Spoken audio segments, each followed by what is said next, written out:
Hi guys, welcome to Working for Cookies YouTube channel. And this channel is about Uber, starting up in Uber and other other gig apps in life, and going forward.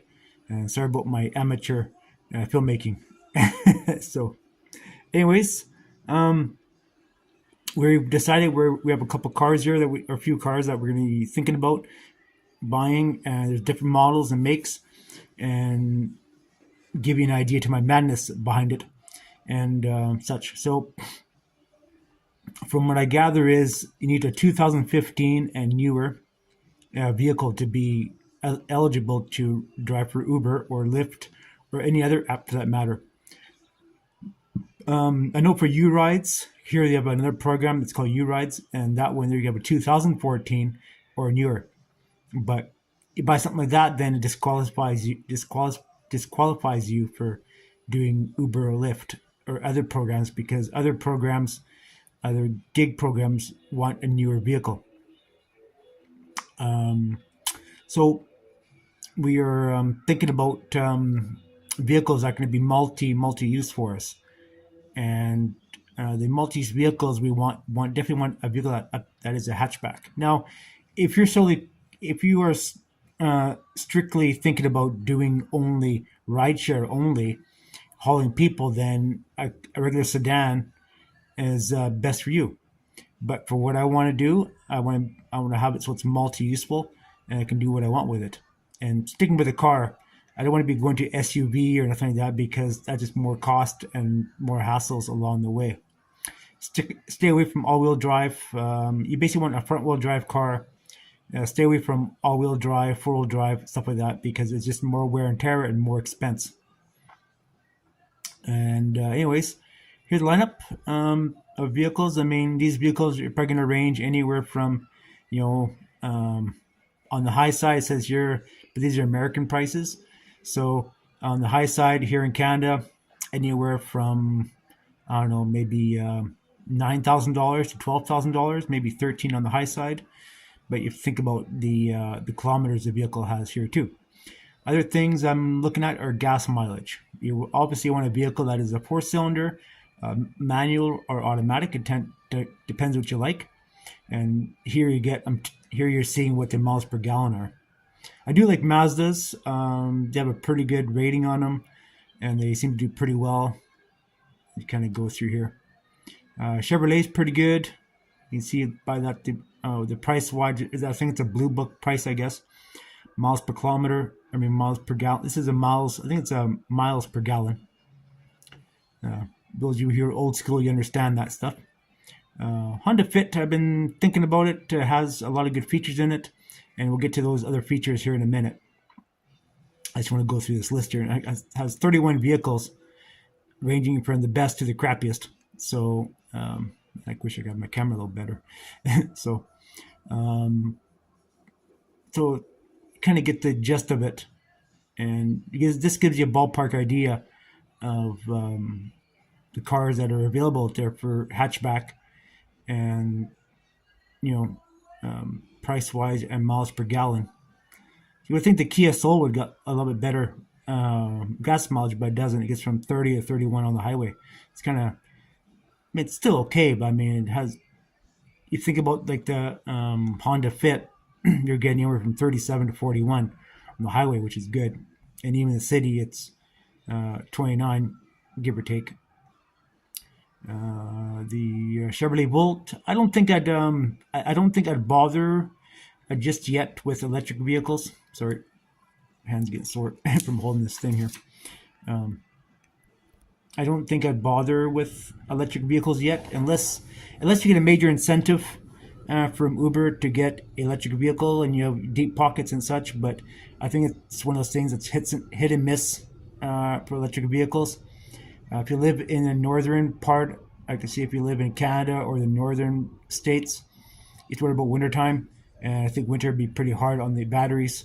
And last thing you want to be doing is going down the road, and if your vehicle's not fully charged, and leaving uh, you and your passengers stranded in the middle of the damn highway, and when it's freezing cold, not a very good situation. So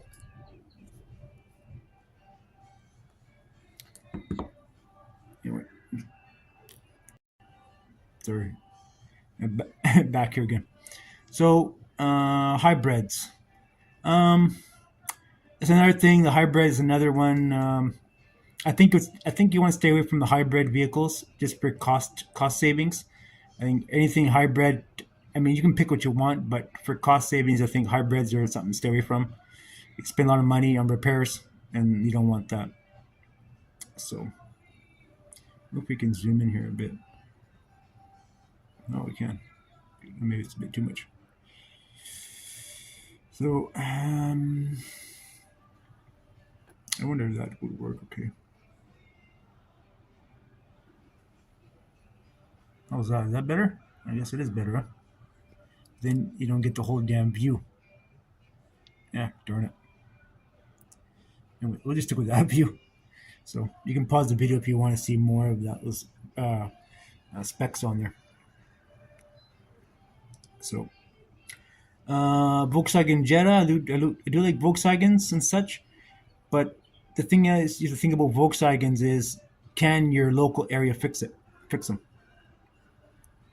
So that's the thing to think about too. Um, with vehicles, you want to pick a vehicle that your local mechanics in your area can fix them. If you don't know how to fix a car, you want to pick something that well, actually, actually what I would do if it was someone that wasn't mechanically inclined, what I would do is I'd go to all the shops in your town and ask them what vehicles do they fix, and they say that, well, we don't fix BMW, we don't fix Mercedes, we don't fix Volkswagen. Then you pick what they can fix, and you ask them what kind of cars do they fix. Probably most likely domestic, like Honda, Toyota, Nissan, maybe Mazda. But Volkswagen, a lot of mechanics don't touch them because they're a pain in the ass to repair. So, but they're not out of the question. They do last a long time, and they do get pretty good gas mileage, considering. These are all hatchbacks, of course. Um, now, Kias are pretty good. I got nothing against Kia. They're good. They're good vehicles, and you probably get a pretty good bang for your buck if you get a used one. But everything has its downfalls and such.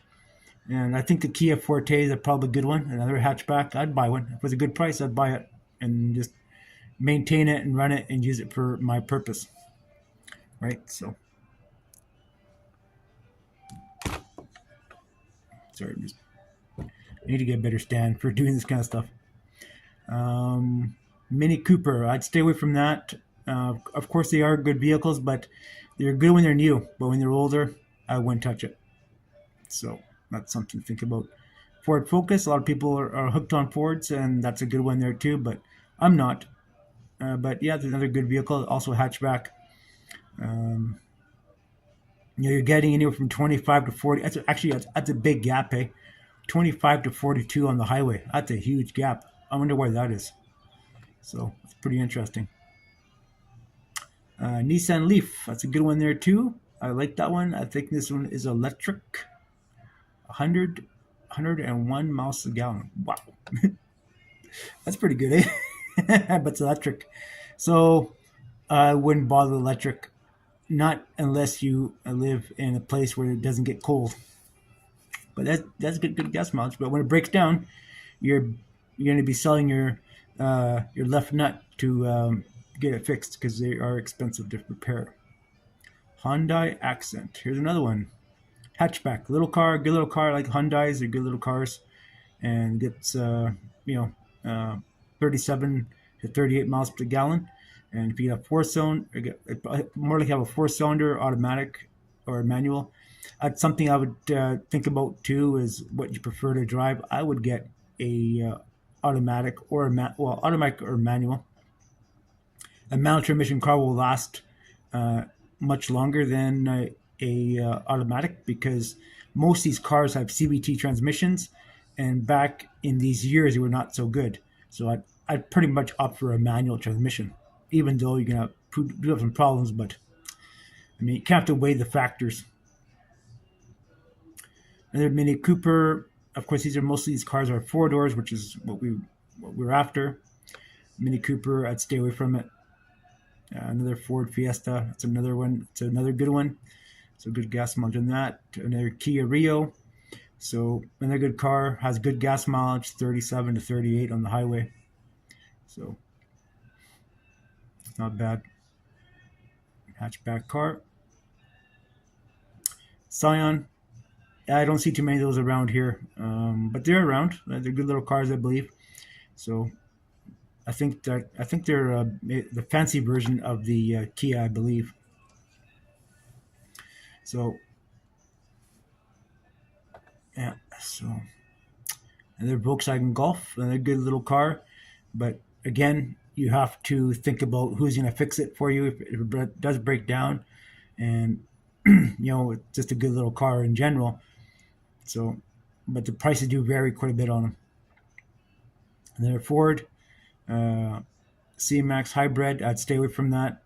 Stay away from hybrids. You don't want to get into that kind of thing. We're going to spend lots of money in repairs. Honda Elantra, another good one.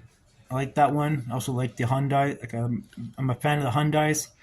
Um, Back in the old days, we had a little Hyundai car, and we just ran the bag off it, and it kept on running and running and running for I don't know, probably about 10 to 15 years.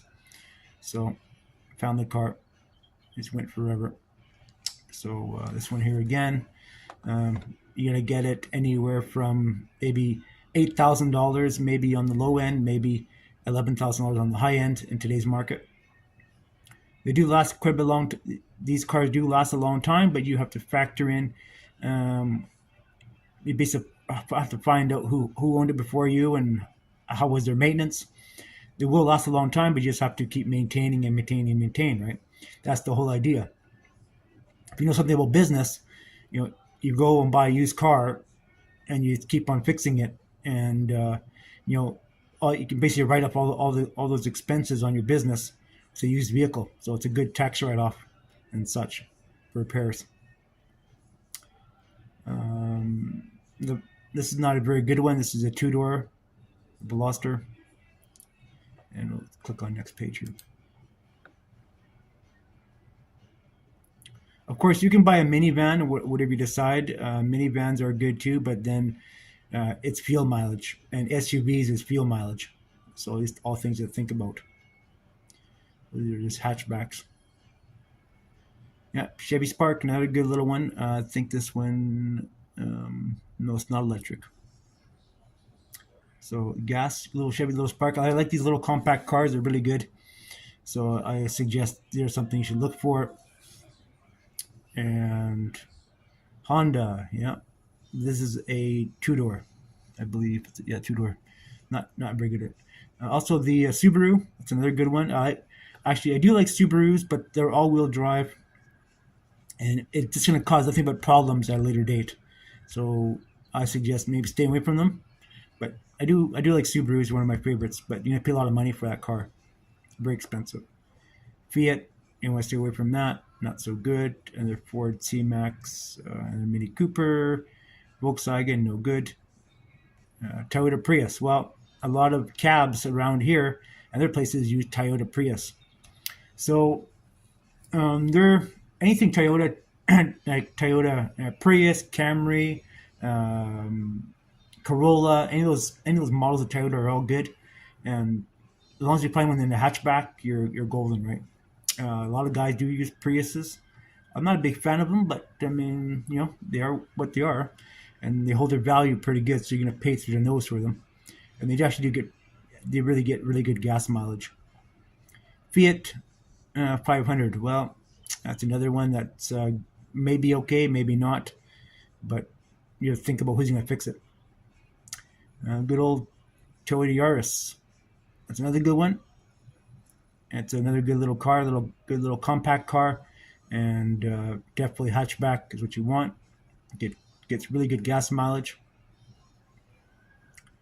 Nissan Versa, it's another good one. But the problem is with these cars, Nissan has a bad reputation on their transmissions. The CVT is just garbage. Something like this, you better to get a manual transmission. So that's it. That's it for this year. That's all we have to say. But there's other variants in between.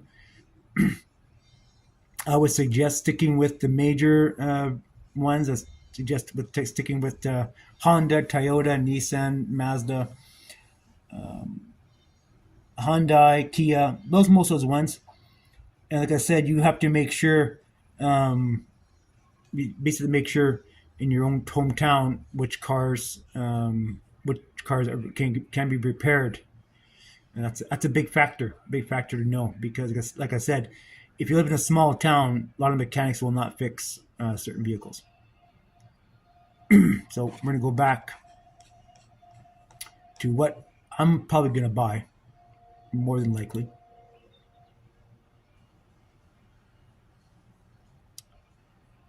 I'm probably gonna be more than likely buying a Mazda or a Honda Fit. Now you're probably thinking why? Well, I'm gonna show you another website here. Now this is interesting. Anyways, I found this. Okay, so best cars for tall people.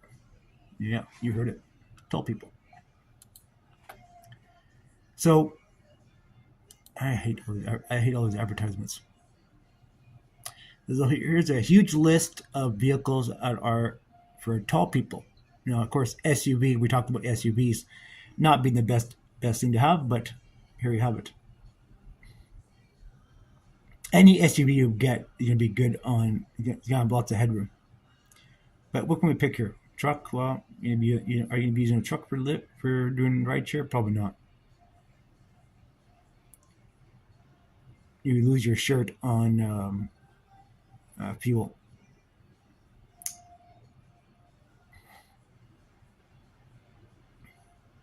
It's interesting. Buick Enclave 2024. Uh, Pretty new stuff, but you have to think about. We'll go through this list here. These are all vehicles that have excellent headroom, and it tells you the specs here too, which is good. So, front headroom, rear legroom, and these are really good things to know with being in the rideshare business. Volkswagen. You can pause that and read it as you please. If the camera doesn't get too blurry on you.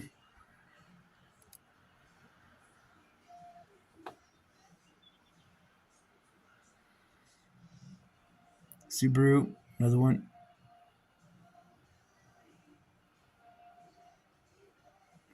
Nissan Leaf.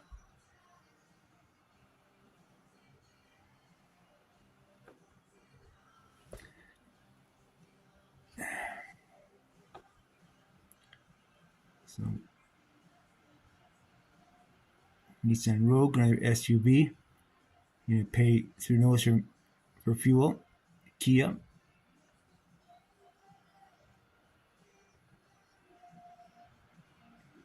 Best legroom. Something you have to think about for your passengers. You have to think about headroom and legroom. And some things I would think about is either getting vinyl seats or leather seats. Cloth to me, you can get away with cloth, but cloth is a pain in the ass to keep clean. And no carpet. Better go with decent floor mats, rubber floor mats. Nissan Kicks, expensive. Let's go something a little bit older here. I'll link this website in the description so you guys can have a look for your own viewing. Yeah, there's lots and lots and lots of options. Honda, it's pretty nice. Honda Accord. I like Hondas too, but they're freaking expensive. Man, you have to sell a lot. So here's roomy SUVs for between 2018 and 2020. Nissan Rogue SUV. Pay a lot of money for fuel. Yep. Ford Flex, not so good. Forester. These things are a pig on fuel. I would never suggest anybody buy one of these things. Jesus, you're gonna lose your shirt and the money cost to drive it. Equinox 2, that's another good. It's a good SUV, but I wouldn't buy one. It's just too much cost in fuel. Cadillac, well, pretty nice, pretty posh. Here's a nice one. Chevy Impala. I've been a fan of the Chevy Impalas forever. I'd buy one. They're nice little cars. I like Chevrolet, so that's a good thing. Has good headroom in it, really good. Kia, that's another one too. A good little car. I like Kias. 15 to 2000. Kia Optima has good headroom.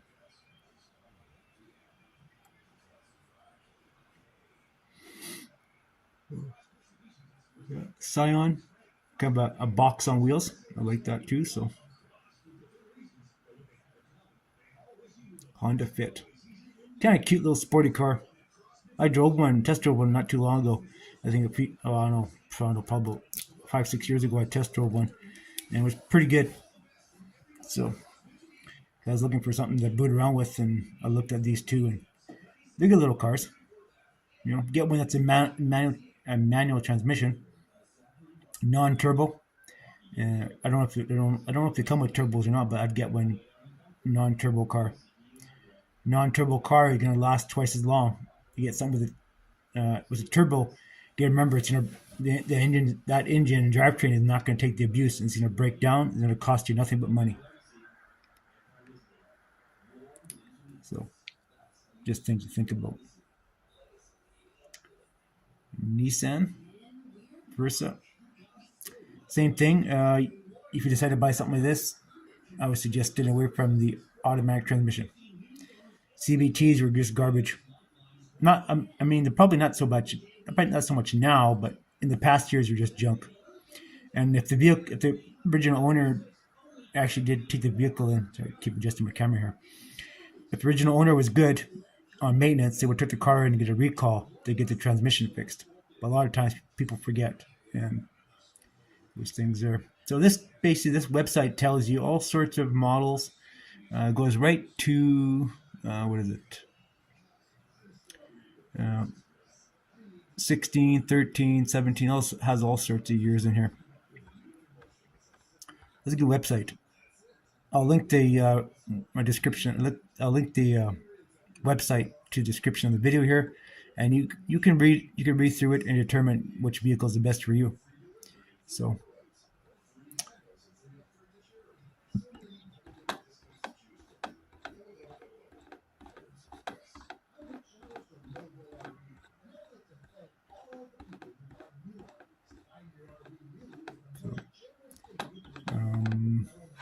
yeah.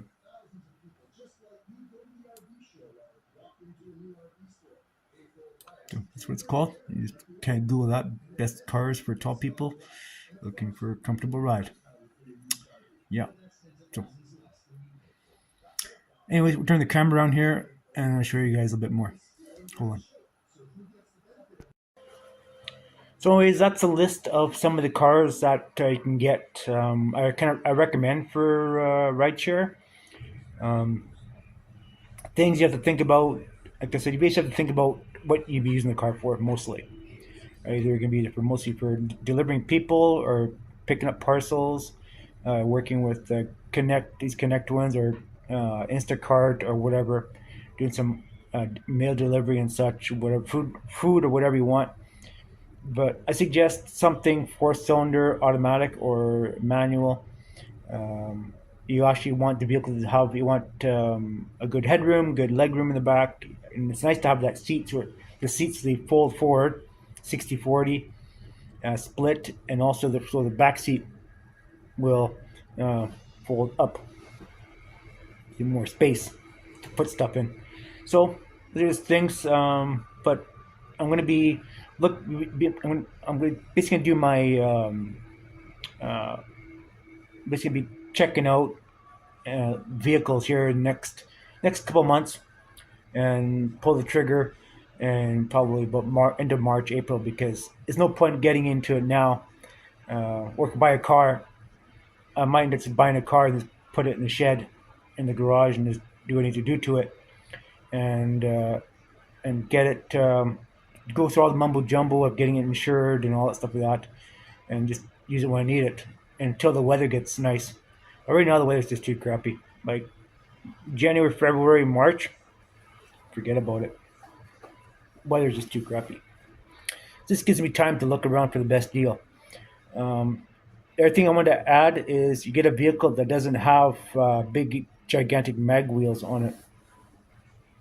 You get something that has like 15, 16-inch wheels on it. That's all you need. You get something that has big, fancy wheels, like 18, 20-inch.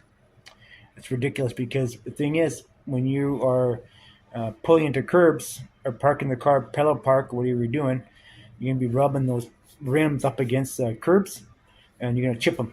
And they are expensive. So you get a car with steel, even steel rims. That's fine, right? And yeah, smaller rim, and then tires are cheaper. Tires are quite a bit cheaper than buying an 18-inch tire, right? So there's things to think about. So there's many different factors a person to think about. And as we get closer to figure out what car we're going to buy, we're going to get more in depth into what specs. What I mean, I've already talked about in this video what specs you look for. But when I get closer to the kind of vehicle I like, then we're going to dive in even deeper and talking about the car that I'm buying and all the benefits it has and everything that I think that a rideshare car should have, and also being mindful of your passenger too. So and having kids in the back too. When you have a rideshare, you don't want to be just you don't want to just you don't want to discriminate because the person has kids, little kids. But we were kids too, and we also know what we did in cars. So we gotta have to be thinking about that. So many things, and I'm learning as much I can, and try to bring you guys good content for the channel here, and tell you what a lot of things that I would do as a as an owner operator of my own car, and create it for hauling parcels and people, and go take that route. All right, thanks for watching, and stay tuned for more videos coming up soon. Bye for now.